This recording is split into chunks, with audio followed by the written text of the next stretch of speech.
Hi everybody, it's Mrs. Marquez, and we're about to read the 7th chapter of Matilda by Roald Dahl. And this chapter has my favorite character in the entire book, and it is called Miss Honey. Matilda was a little late in starting school. Most children begin primary school at 5, or even just before, but Matilda's parents, who weren't very concerned one way or the other about their daughter's education, had forgotten to make the proper arrangements in advance. She was 5 and a half when she entered school for the first time. The village school for younger children was a bleak brick building called Trunchbull Primary School. It had about 250 pupils aged from 5 to just under 12 years old. The head teacher, the boss, the supreme commander of this establishment was a formidable middle-aged lady whose name was Miss Trunchbull. Naturally, Matilda was put in the bottom of the class, where there were 18 other small boys and girls about the same age as her. Their teacher was called Miss Honey, and she could not have been more than 23 or 24. She had a lovely pale oval Madonna face with blue eyes, and her hair was light brown. Her body was so slim and fragile, one got the feeling that if she fell over, she would smash into 1,000 pieces, just like a porcelain figure.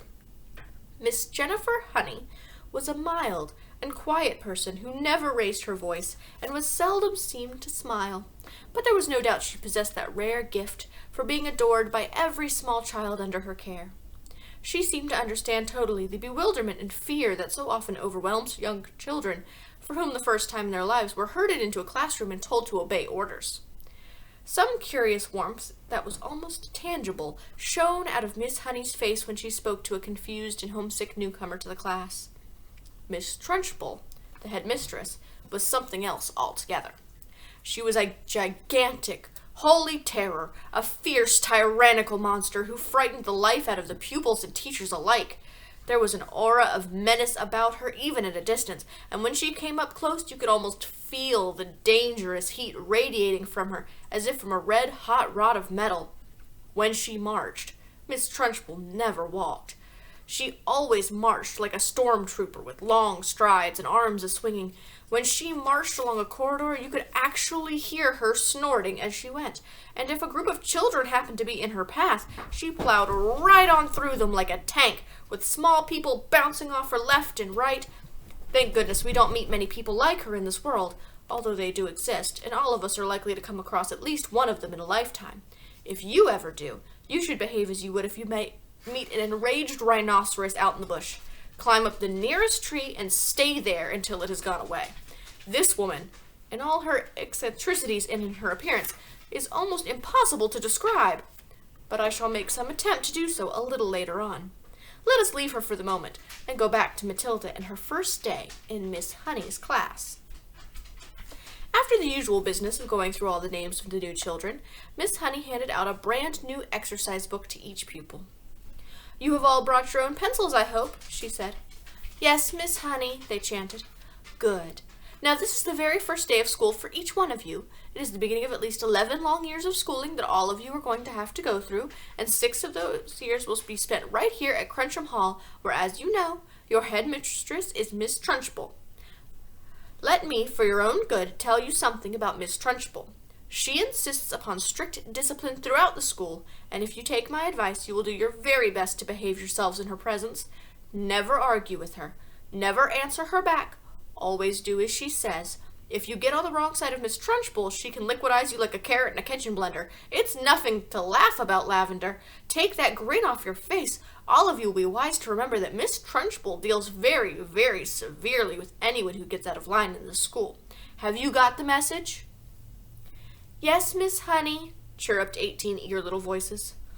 "I myself," Miss Honey went on, "want to help you learn as much as possible while you're in this class. That is because I know it will make things easier for you later on. For example, by the end of this week, I shall expect every one of you to know the 2 times table by heart, and in a year's time, I hope you will know all the multiplication tables up to 12. It will help you enormously if you do. Now then, do any of you happen to have learned the 2 times table already?" We've got a picture of Miss Honey handing out books.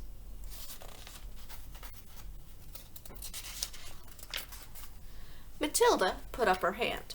She was the only one. Miss Honey looked carefully at the tiny girl with dark hair and a round, serious face sitting in the second row. "Wonderful," she said. Please stand up and recite as much of it as you can." Matilda stood up and began to say the 2 times table. When she got to twice 12 is 24, she didn't stop.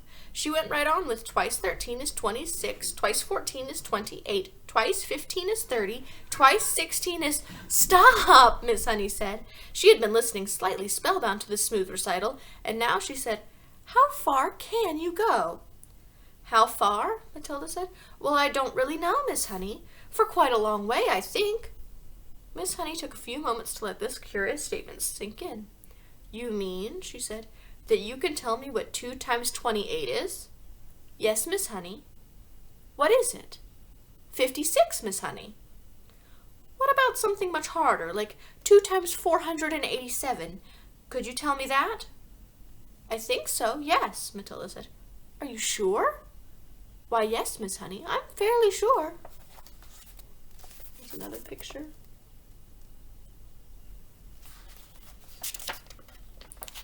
"What is, then, 2 times 487? 974, Matilda said immediately. She spoke quietly and politely and without any sign of showing off.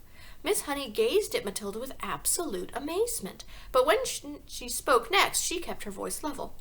"That is really splendid," she said, "but of course multiplying by 2 is a lot easier than some of the bigger numbers. What about the other multiplication tables? Do you know those?" "I think so, Miss Honey. I think I do." "Which ones, Matilda? How far have you got?" I don't quite know," Matilda said. "I don't know what you mean." "What I mean is, do you, for instance, know the 3 times table?" "Yes, Miss Honey. "And the 4 times table?" "Yes, Miss Honey." "Well, how many do you know, Matilda? Do you know all the way up to the 12 times table?" "Yes, Miss Honey." "What are 12 sevens?" 84, said Matilda. Miss Honey paused and leaned back in her chair, behind the plain table that stood in the middle of the floor in front of the class. She was considerably shaken by this exchange, but took care not to show it. She had never come across a 5-year-old before, or indeed a 10-year-old, who could multiply with such facility. "I hope the rest of you were listening to this," she said to the class. "Matilda is a very lucky girl. She has wonderful parents who have already taught her to multiply lots of numbers. Was it your mother, Matilda, who taught you?" "No, Miss Honey, it wasn't."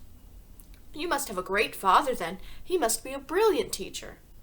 "No, Miss Honey," Matilda said quietly. "My father did not teach me." "You mean you taught yourself?" "I don't quite know," Matilda said truthfully. "It's just that I don't find it very difficult to multiply one number by another." Miss Honey took a deep breath and let it out slowly. She looked again at the small girl with bright eyes standing beside her desk, so sensible and solemn. "You say you don't find it difficult to multiply one number by another?" Miss Honey said. "Could you try to explain that a little bit?" And here's a picture of Matilda by her desk.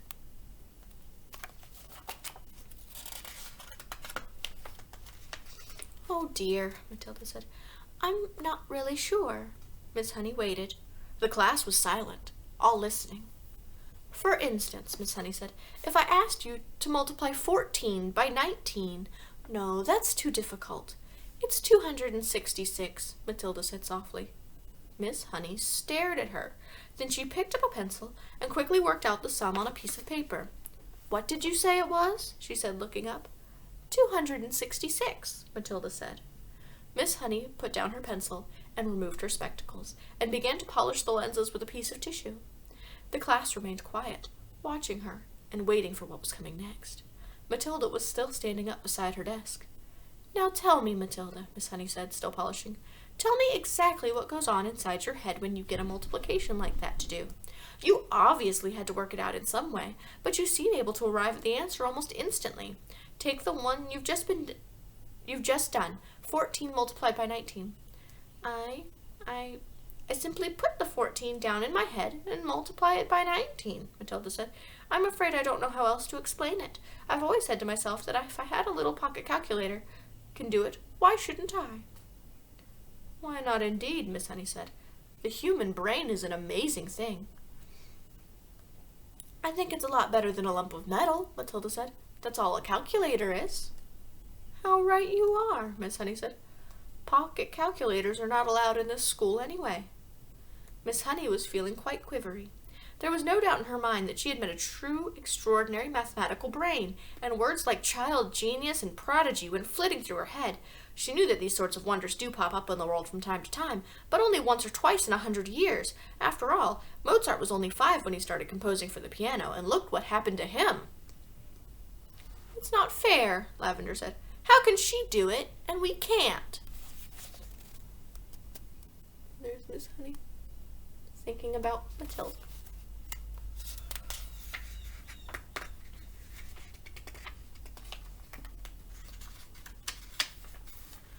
"Don't worry, Lavender. You'll soon catch up," Miss Honey said, lying through her teeth. At this point, Miss Honey could not resist the temptation of exploring still further the mind of this astonishing child. She knew that she ought to be paying some attention to the rest of the class, but she was altogether too excited to let the matter rest. "Well," she said, pretending to address the whole class, "let us leave sums for the moment and see if any of you begin to learn to spell. Hands up. Anyone who can spell cat?" 3 hands went up. They belonged to Lavender, a small boy named Nigel, and to Matilda. "Spell cat, Nigel." Nigel spelled it. Miss Honey now decided to ask a question that normally she would not have dreamed of asking the class on its first day. "I wonder," she said, "whether any of you 3 know how to spell cat, who know how to spell cat, have learned how to read a whole group of words when they are strung together in a sentence?" "I have," Nigel said. "So have I," Lavender said. Miss Honey went to the blackboard and wrote with her white chalk the sentence, "I have already begun to learn how to read long sentences." She had purposely made it difficult, and she knew that there were precious few 5-year-olds around who would be able to manage it. "Can you tell me what it says, Nigel?" she asked. "That's too hard," Nigel said. "Lavender, the first word is I." "Can any of you read the whole sentence?" Miss Honey asked, waiting for the yes that she felt certain was going to come from Matilda. "Yes," Matilda said. "Go ahead," Miss Honey said. Matilda read the sentence without any hesitation at all. "That really is very good indeed," Miss Honey said, making the understatement of her life. "How much can you read, Matilda?" "I think I can read most things, Miss Honey," Matilda said, "although I'm afraid I can't always understand the meanings." Miss Honey got to her feet and walked smartly out of the room, but was back in 30 seconds carrying a thick book. She opened it at random and placed it on Matilda's desk. "This is a book of humorous poetry," she said. "See if you can read that one aloud." Smoothly, without a pause, and at a nice speed, Matilda began to read. "An epicure dining at Crewe found a rather large mouse in his stew. Cried the waiter, 'Don't shout and wave it about, or the rest will be wanting one too.' Several children saw the funny side of the rhyme and laughed." Miss Honey said, "Do you know what an epicure is, Matilda?" "It is someone who is dainty with his eating," Matilda said. "That is correct," Miss Honey said. "And do you happen to know what that particular type of poetry is called?" "It's called a limerick," Matilda said. "It's a lovely one. It's so funny." "It's a famous one," Miss Honey said, picking up the book and returning to her table in front of the class. "A witty limerick is very hard to write," she added. "They look easy, but they most certainly are not." "I know," Matilda said. "I've tried a few times, but mine are never any good." "You have you?" Miss Honey said, more startled than ever. "Well, Matilda, I would very much like to hear one of these limericks you say you have written. Can you try to remember one for us?" "Well," Matilda said, hesitating, "I've actually been trying to make one up about you, Miss Honey, while we've been sitting here." "About me?" Miss Honey cried. "Well, we've certainly got to hear that one, haven't we?" "I don't think I want to say it, Miss Honey." "Please tell it," Miss Honey said. "I promise I won't mind." "I think you will, Miss Honey, because I've had to use your first name to make things rhyme, and that's why I don't want to say it." "How do you know my first name?" Miss Honey asked. "I heard another teacher calling you by it just before we came in." Matilda said, "She called you Jenny." "I insist on hearing this limerick," Miss Honey said, smiling one of her rare smiles. "Stand up and recite it." Reluctantly, Matilda stood up, and very slowly, very nervously, she recited her limerick. "The thing we can all ask about Jenny is surely there cannot be many young girls in the place so lovely a face. The answer to that is not any." The whole of Miss Honey's pale and pleasant face blushed a brilliant scarlet. Then once again she smiled, It was much broader this time, a smile of pure pleasure. There's Matilda reading out of a thick book. "Why, thank you, Matilda," she said, still smiling. "Although it is not true, it is really a very good limerick.